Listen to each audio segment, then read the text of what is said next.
Welcome, everybody, to the landmark 175th episode of the DC Comics News podcast. I'm Brad Flicky, and with me today is the Geekopedia himself, the amazing Steve J. Ray. How you doing, Steve? I'm very well, thank you, my brother. Always good to be here with you, talking about the good stuff. And we do have some good stuff today. A lot of good news coming out. So we're going to just jump right into the movie news. We got news that James Gunn has turned in his first draft of the Superman Legacy script. And this is very important given the strike that has just started. What do you think of this? It's double good news for Superman fans, and more than just one Superman with this week's news. This is brilliant. And the fact that James Gunn, who seems to be extremely prolific, because he pulled the scripts for Peacemaker out of the air really, really fast. I mean, that series from announcement to pre-production to wrap was hugely quick. So the fact he's got the first draft of a full movie ready, and like you said, before the writer's strike goes in full swing, just gives me a lot of hope. That means that there's inspiration there. He wanted to write this script. He knew what he wanted to, the story he wanted to tell. So that just fills me with hope. Just like Superman's S-Shield and Seth Singleton's pure bravado always does. It just fills me with hope. So it's great news. I mean, how can you not be happy about that? I mean, what did you make of it? I am thrilled because I'm wondering how this strike is going to affect this new batch of DC movies and TV. If you look back at the strike that happened in 2008, it had some pretty long-lasting effects. And I'm so glad he was able to get it under the deadline. And kudos to him. I mean, he's doing a lot of press right now. And, the fact that he could do that right in the nick of time, it's such good news. Because, like I said, I was getting a little nervous about how this was going to affect the DC stuff, and at least we know that this was turned in and they can keep working on it. So that's just a great thing. I'm kind of hoping that in the weeks ahead we don't get bad news about certain projects because of this strike, but fingers crossed, and we'll see. It all depends how long the strike goes on for as well, though, doesn't it? Because like I said, the last one was major, and the big names are all, including our very own Tim Sheridan's going on the strike as well. So I'm glad they're writing comics too, because those guys they're still going for it. It's not comics writers' strike. Yeah. Thank God. And moving on to other Superman movie news, and this is, to me, really good news, is that Ta-Nehisi Coates' Superman film, according to James Gunn, is not dead yet. What'd you make of this? Not just the fact that it's not dead yet, Gunn's comments where he seems as excited about this project as he is about his own Superman project, and that will shut up all the naysayers, because there are so many people out there saying, James Gunn killed the Snyderverse, this, that, and the other. No, he didn't. The Snyderverse was dead years before because Warner Brothers killed it. Now, all James Gunn is trying to do is make a cohesive, fun, easily accessible DC universe, but without killing the side projects. Joker. And now, the Ta-Nehisi Coates Superman film, which was announced before Peter Safran and James Gunn even took over. And if Michael B. Jordan's still attached with the project, if we're getting a Val Zod or a Calvin Ellis Superman film, an Elseworld Superman film, again, just like with the previous story, it just gives me so much hope that things are going to work and it's going to be a much more creator and story-led DC cinematic universe than anything we've seen before. So I'm overjoyed, really, really happy about it. It sounds like you are as well. Yeah, I think it's great news. Leaving that Elseworlds window open is a brilliant idea, exactly for projects like this. I always say that one of DC's major strengths is what they do with the characters. They're not afraid to take risks, and I love to see that pouring over into the movie and TV areas too, because that is really one of DC's strengths, and it seems like James Gunn knows that. And he's going to use that to his advantage. I've been excited about this project since it was announced. So, I hope it sees the light of day. I'm glad it's not dead.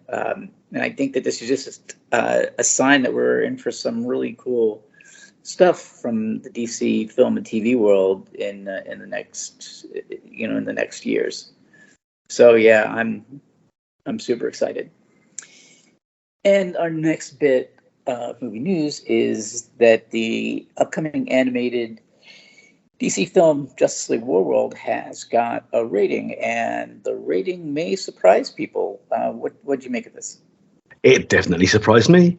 I mean, we were talking about this just last week. The fact that so many amazing characters are going to be in this film that are completely out of nowhere, and the fact that you get the Western element, the violence, Warworld, whatever else, it makes sense to me because, believe it or not, viewers, readers, listeners, this animated movie is getting an R rating for violence. And yeah, we may lose the child or more family audiences, but you know how I think, and we're of a very similar mind. Censorship for censorship's sake shouldn't exist. Maybe they can do a more child-friendly version later once it's been released, but the fact they're going full guns, telling the story they want to tell, again, as a writer, as a creative person, I think they should be allowed that freedom. And where they've done it in the past, I think one of the previous animated Suicide Squad movies may have had an R rating, if I'm not mistaken, but it's definitely not the first time. If it enhances the story and it's necessary, it needs it. Brilliant. I'm glad that they haven't just chopped it, cut it, and destroyed it. So yeah, I'm actually quite happy about that. Surprised, definitely, but happy about it. What did you make of it? Yeah, I think it's very interesting. It makes me more excited to see it. It's going to be edgier and a lot less. Not that the DC animated movies are kid centric, but you're going to get just an intense story. And like you said, with these characters that are coming out of nowhere, and how that's going to weave into the tapestry of having an R-rated movie, I'm really intrigued. This puts this at close to the top of the list of things that I want to check out. As soon as it comes out. I'm totally on board for that, and interested to see where they go. And we also got a look at new character posters for The Flash. That's it's coming out soon, so we're probably going to get more and more news stories as we get closer. But we did get a look at some new character movie posters. What do you think of these? They're great, aren't they?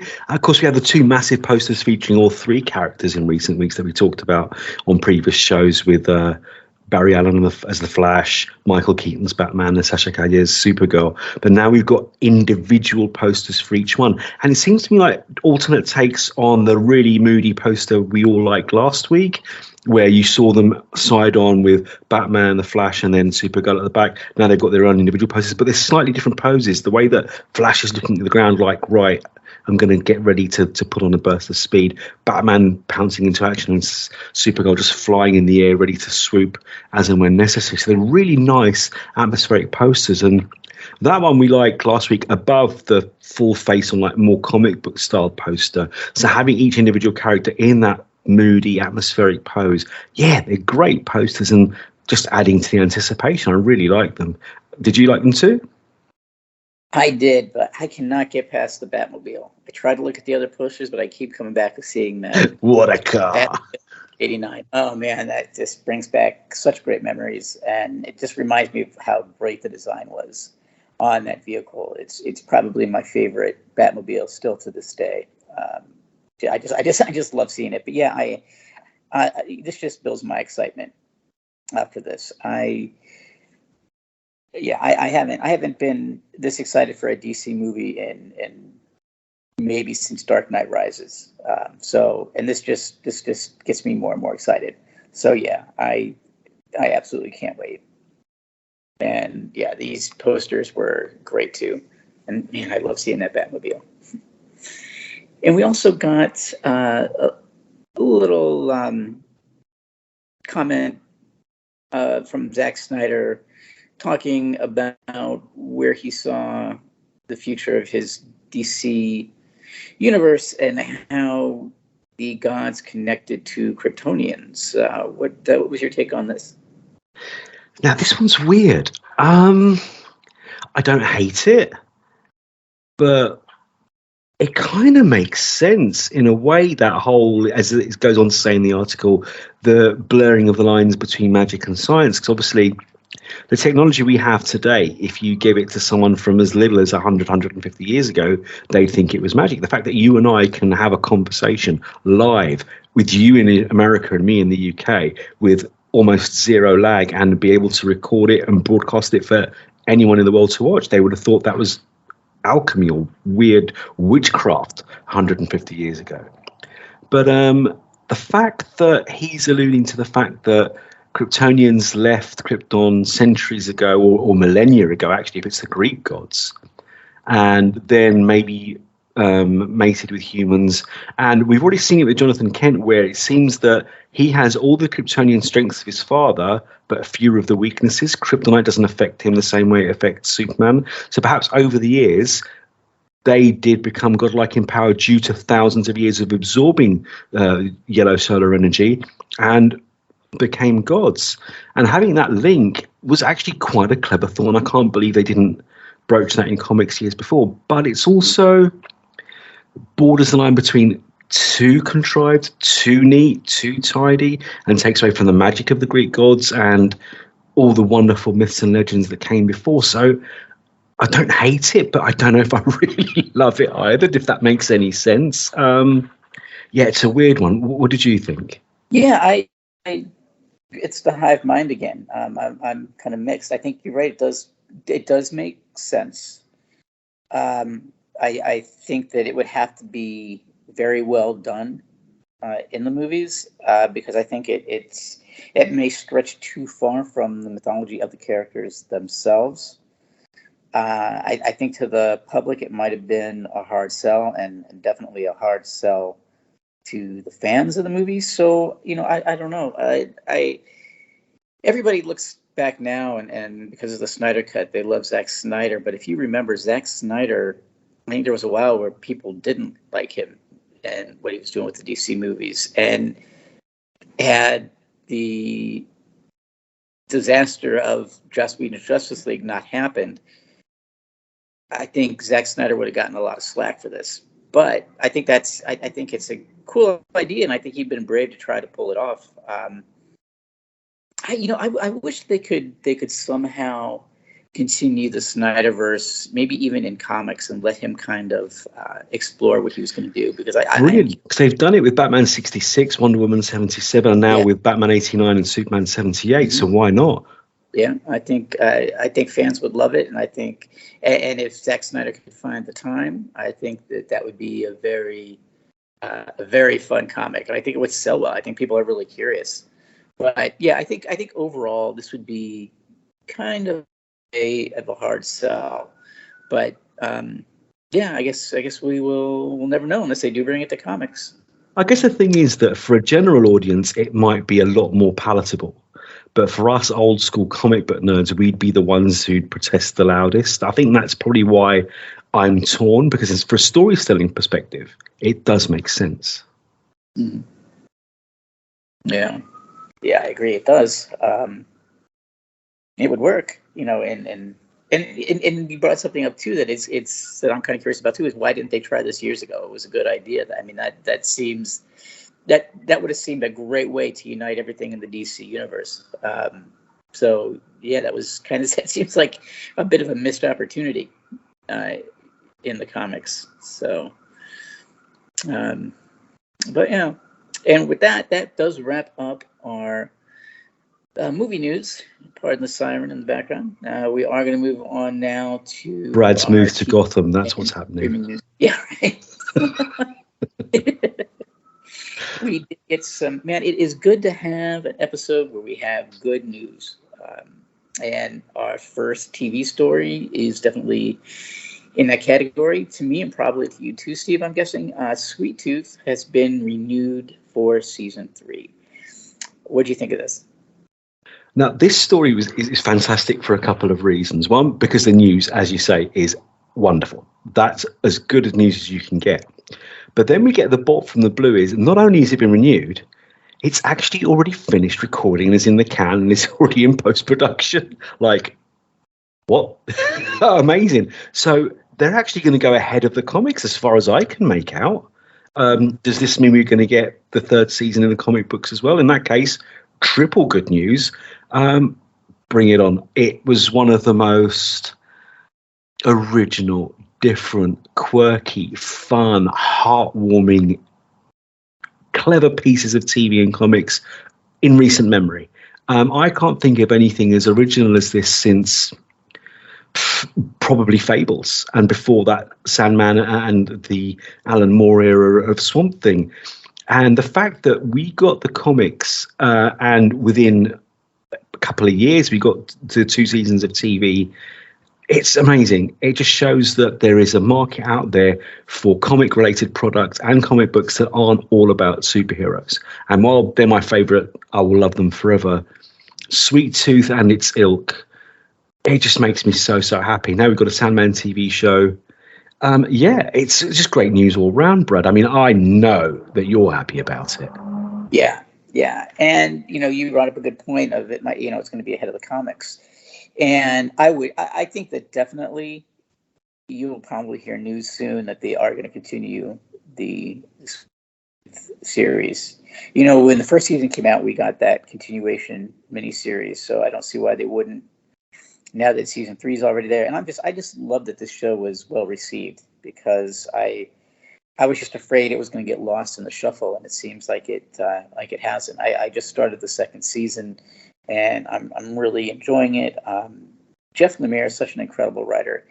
You may know, and you can fill me in. I don't know what the level of his involvement is on the TV show, but if they are going to bring it past the comics, they should really consult him, as he has some great ideas. He's one of those writers that if his name's associated, I'm going to read it. And they did him proud in the series.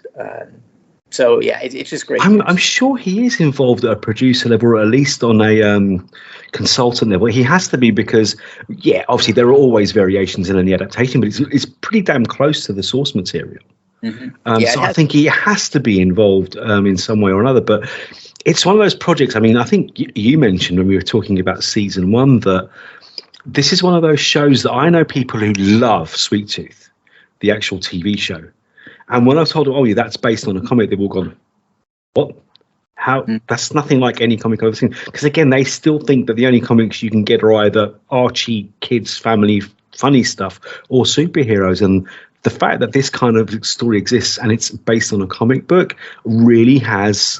this series has got a lot of people that I know reading comics. Mm-hmm. It's just great to see when something like this succeeds, and it does bring people into comics.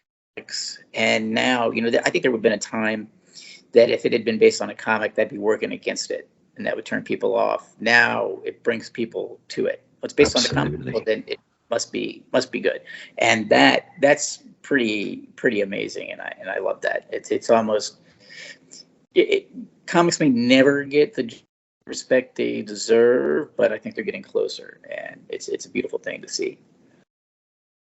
And speaking of beautiful, this is kind of a flicky fashion story here. Oh, yes. But we got a more full view of what the Batman is going to look like in the Caped Crusader series. We got a new poster that does show more of his costume. We were talking a little bit about this before we started recording, but what do you think of this costume and this look? You are our master of design, fashion, and the killer cut. But I am, I think, our resident Bat nerd. So between the two of us, I think we're both in love with this poster. Let's just say that it's a vintage, classic, magical blend between the Bob Kane Golden Age Batman and the Batman the Animated Series. And this is where viewers on YouTube will get a bit more out of this story than our standard audio podcast listeners, because at this point, the wonderful Joshua, our editor, tends to flash in an image of what we're talking about. And this poster sees Batman in a classic pose with a vintage Bob Kane bat ears, and it's stunning. Look, everyone who's seen the original Cape Crusader poster will know the look I'm talking about. But now we've got a full body shot as if he's going to leap off a gargoyle into the night in Gotham. It's gorgeous. We talked last week. Matt Reeves, Paul Dini, Bruce Timm, Alan Burnett. Sign me up. It's brilliant. Now, Fashion Guru, talk to us. You know, what we were talking about, what I really like about it is that I got definitely a sense of the influence of Batman the Animated Series, which makes a lot of sense because so many of the creative team has come back. This is kind of a spiritual successor to the animated series, if not a direct sequel. So I love that they're using that influence. And what better influence can you bring in than the creator of Batman himself, Bob Kane? So it's a great look. It feels retro. It feels, it takes me back to the Art Deco-ness of the Batman the Animated Series. So yeah, I love it. I love it, and I'm excited for the series very much as well, and I'm sure you are too. And definitely, our last bit of TV news is that we did get kind of a synopsis of what's going to happen in the series finale of The Flash, which will bring the Arrowverse to a close. What do you think of this, Steve?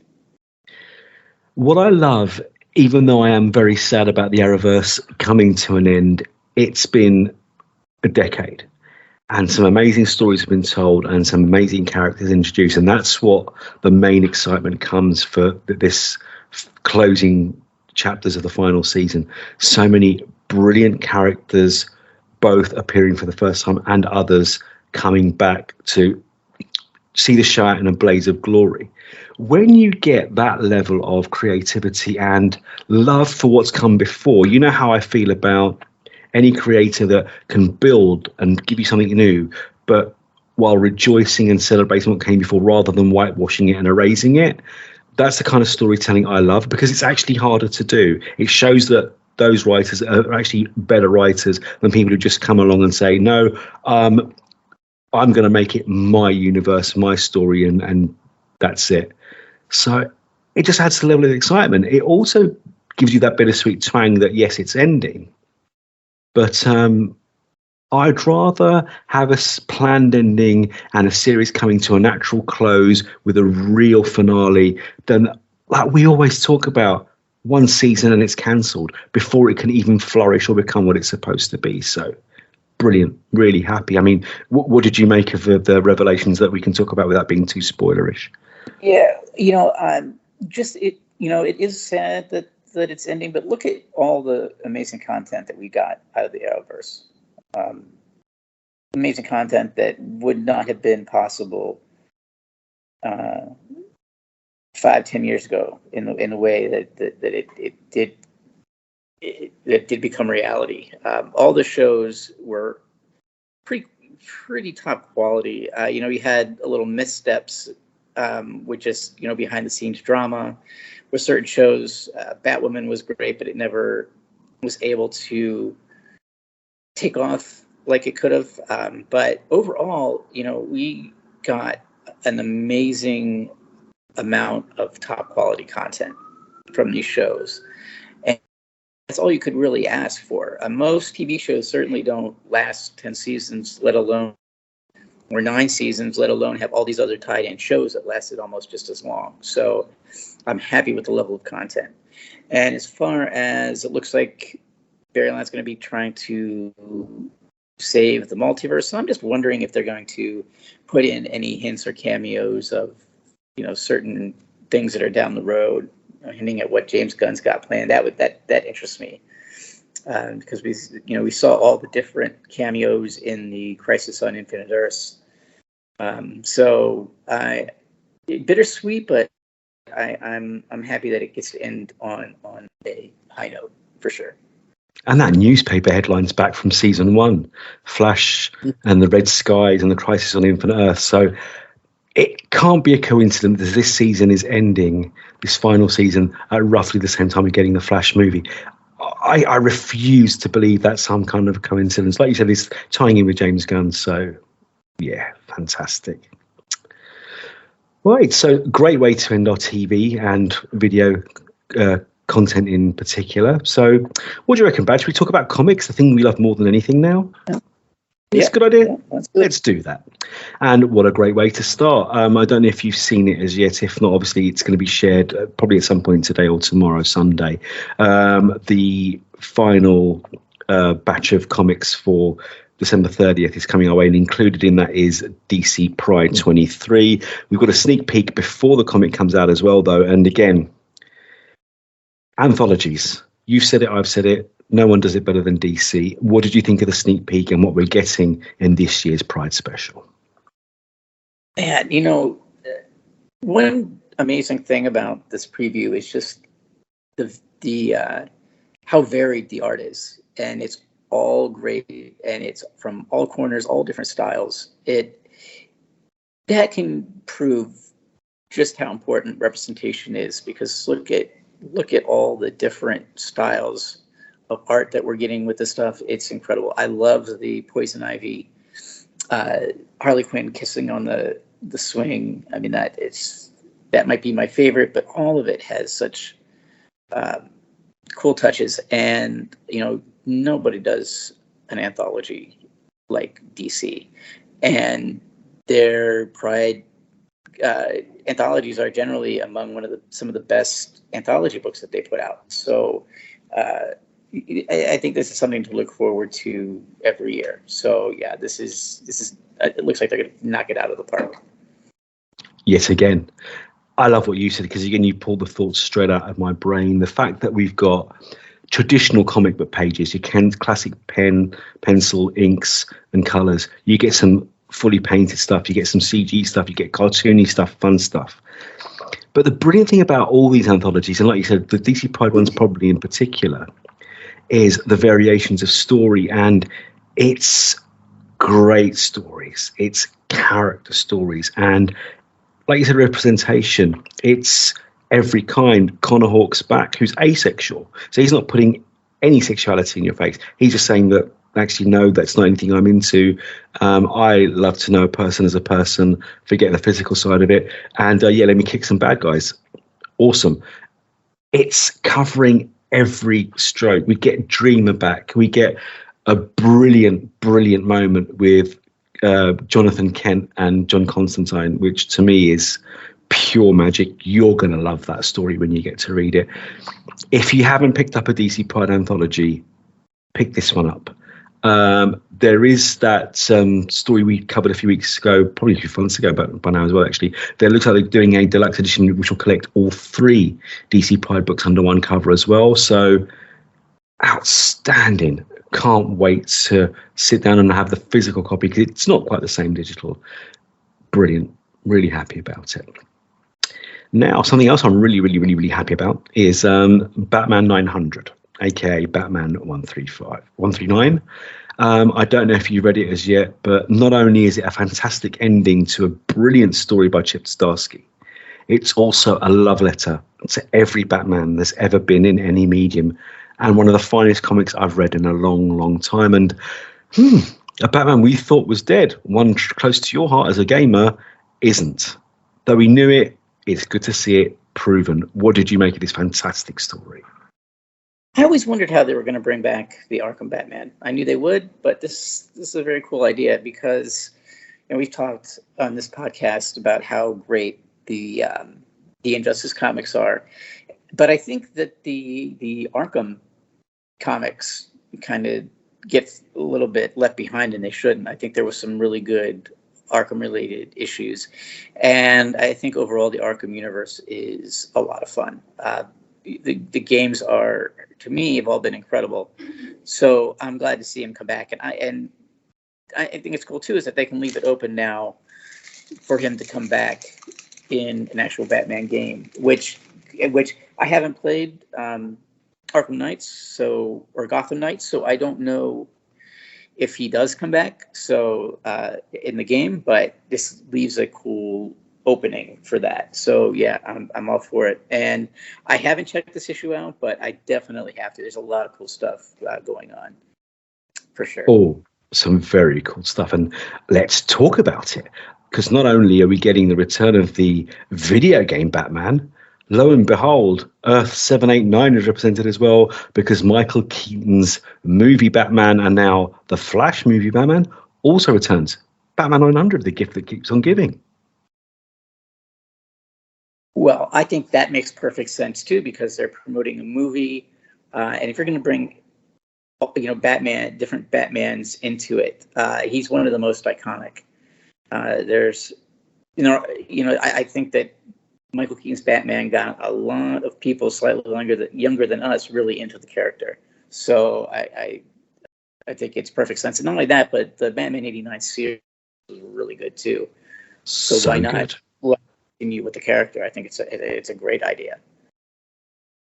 I'm seeing Keaton getting a rebirth on screen and in the comics just makes this particular fanboy very happy, because like you said, the Batman '89 movie and Batman the Animated Series that followed it probably brought more people to comics, particularly to Batman comics, than anything else before or since. So to see him represented in this landmark issue, it's a shame that you're getting all these spoilers before you've read it, because when I read it, I wasn't ready for any of this. So I was just blown away.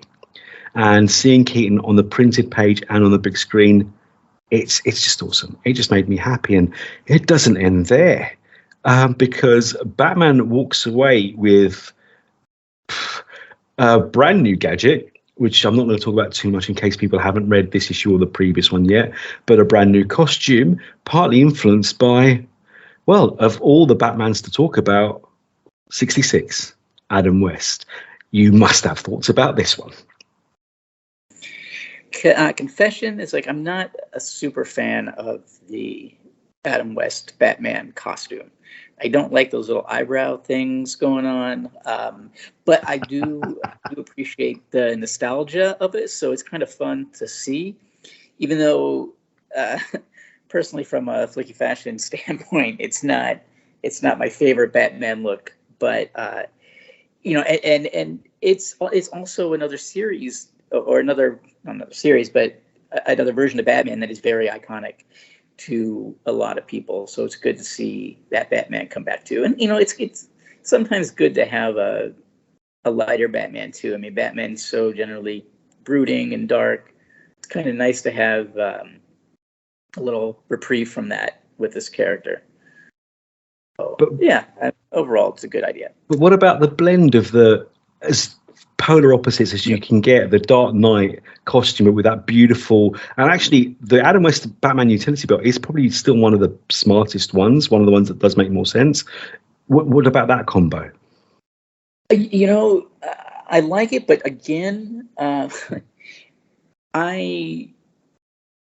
wasn't necessarily. I love Dark Knight Returns, so don't get me wrong, but I wasn't necessarily a fan of that costume either. There was something about the bat symbol that kind of threw me off. But the series was so good, you could look beyond that. But I think it is an interesting contrast. One of the darkest Batmans you're ever going to get with one of the most silly that you're ever going to get. So I think that's a fun juxtaposition for sure. Yeah, absolutely. But readers, viewers, listeners, anyone out there who's thinking, which Batman book do I pick up this week? Pick up Batman 900.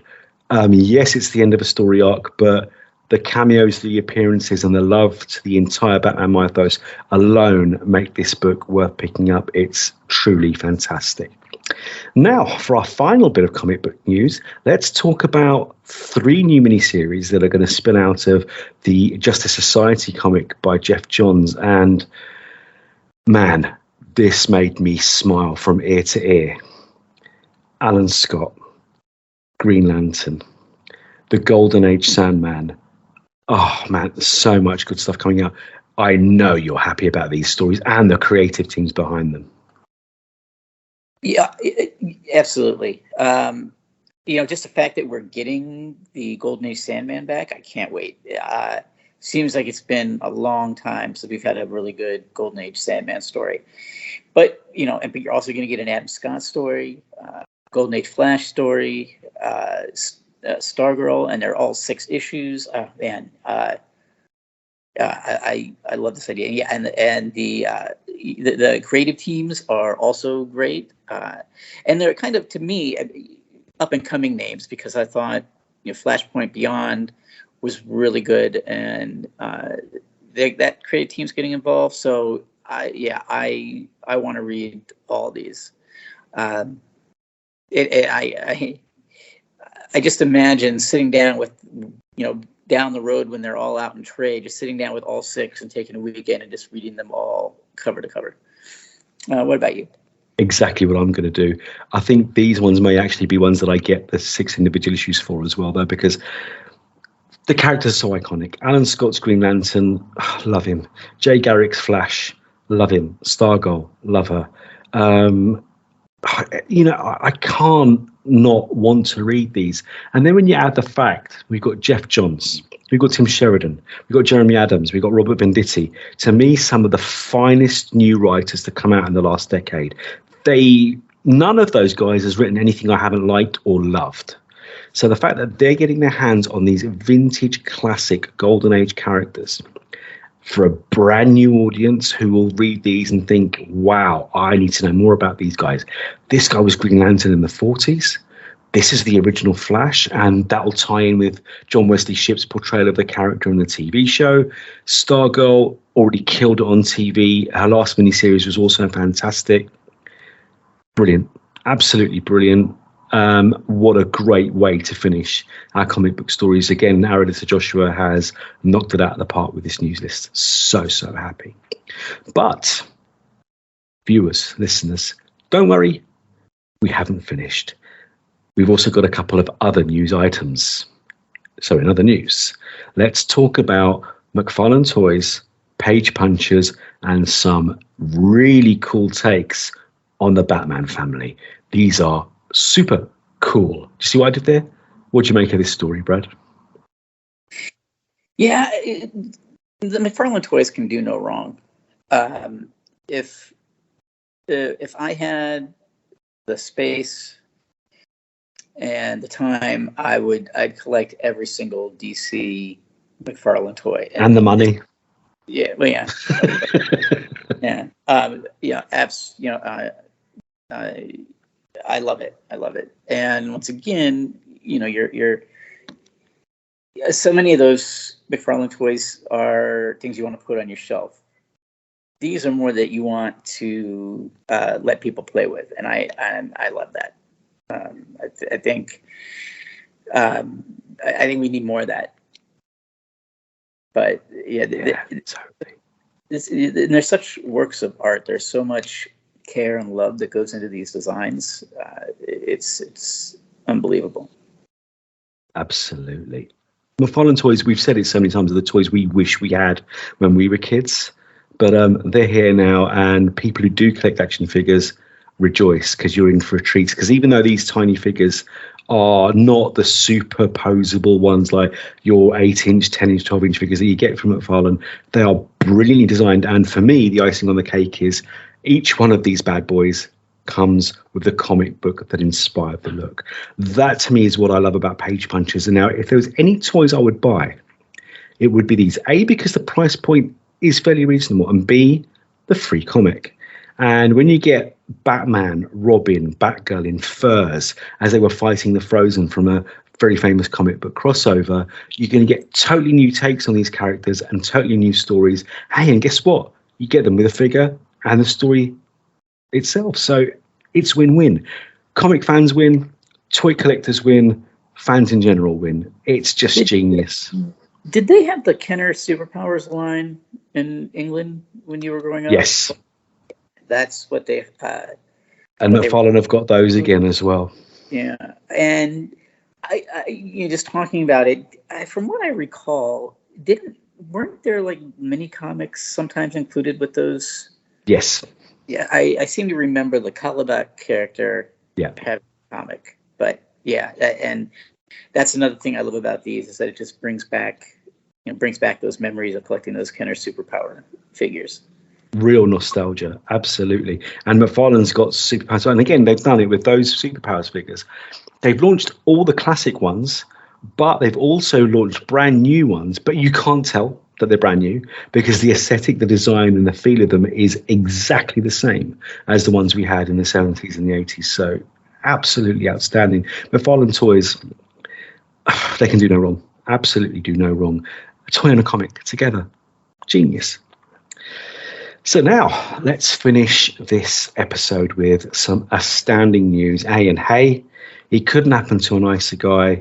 Jim Lee, one of the greatest artists ever to put pen to paper.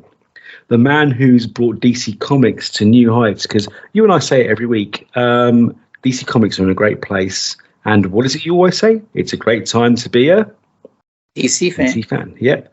Well, Jim Lee promoted at DC to multiple roles. It doesn't say how long for, but as far as I'm concerned, it can be forever. And well done, Mr. Lee. We salute you. Brad, what do you make of this news? I think it's a great idea. Congratulations, Jim Lee. He's now publisher. I think he's done a great job kind of leading the ship over these past few years.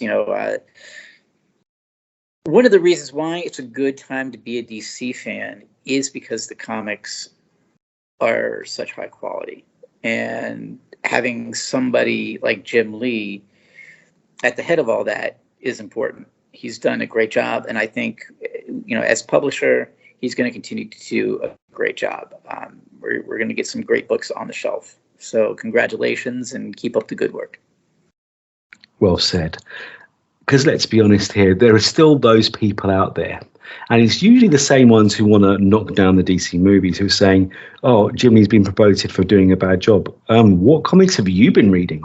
Because honestly, for the last, I'd say at least since the rebirth, DC's output has been phenomenal. Way more hit, hardly any miss as far as I can see, apart from a few errors in judgment in writer choices. But on the whole, especially the main books, Superman, Action, Batman, Detective, Nightwing, Wonder Woman, Flash, astounding.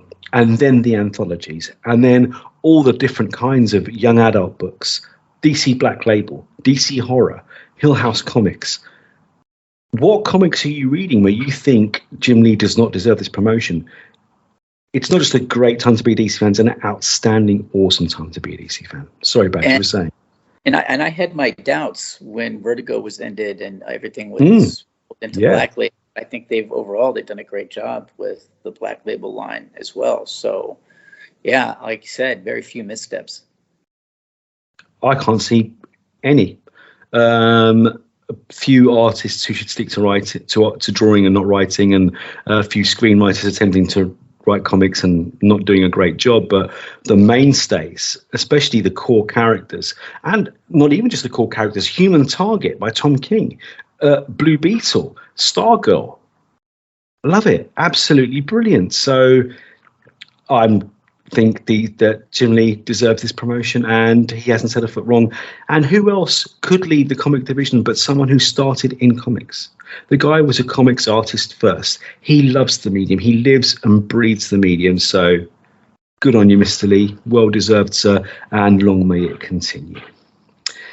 And that's that. That brings us to the end of episode 175 of the DC Comics News Podcast. As always, Brad, love talking to you. Our minds are one, and our passions for this medium are one. So let's tell viewers, readers, listeners where they can read your work, hear your voice, and talk to you. You can find me writing news and reviews, DC Comics News. I've also written some stuff for Josh's Merc with the Movie Blog site. You can also find me, and I say this every week, on the Harley Quinn Mad Lib podcast, because I hope to, get that back up. At this point, maybe you and I should bring that back up. I'm down for that. So yeah, that's where you can find me. You can follow me on Twitter at FlickyB1. What about you, Steve? Where can people find you? Every week, or as many weeks as I can possibly manage on this show with Brad, with Seth, with the rest of the team, telling you, good folk, everything that's happening in the world of DC, but also hopefully on the Harley Quinn cast as well when it comes back. And every week on the I Am the Night show with my cub, talking about episodes of Batman the Animated Series. You can catch this show and those other shows on every single podcast platform: Spotify, Google Play, Stitcher, Apple Podcasts, you name it, we're there. Like us, love us, review us, 5-star us, subscribe, tell your friends, tell your enemies, tell flying dogs and cats all over the world about these great shows. As for myself, you can catch me on Twitter at LStevo, or read my work by typing Steve J. Ray or Fantastic Universes into your search engine of choice. Catch DC Comics News, Dark Knight News, and our sister site Fantastic Universes on Twitter, Tumblr, YouTube, Facebook, and wherever else you catch your good stuff at DC Comics News, on Twitter at TKNewsCom or at Fan Universes. But until you do, something you have to remember is to read more comics. We shall return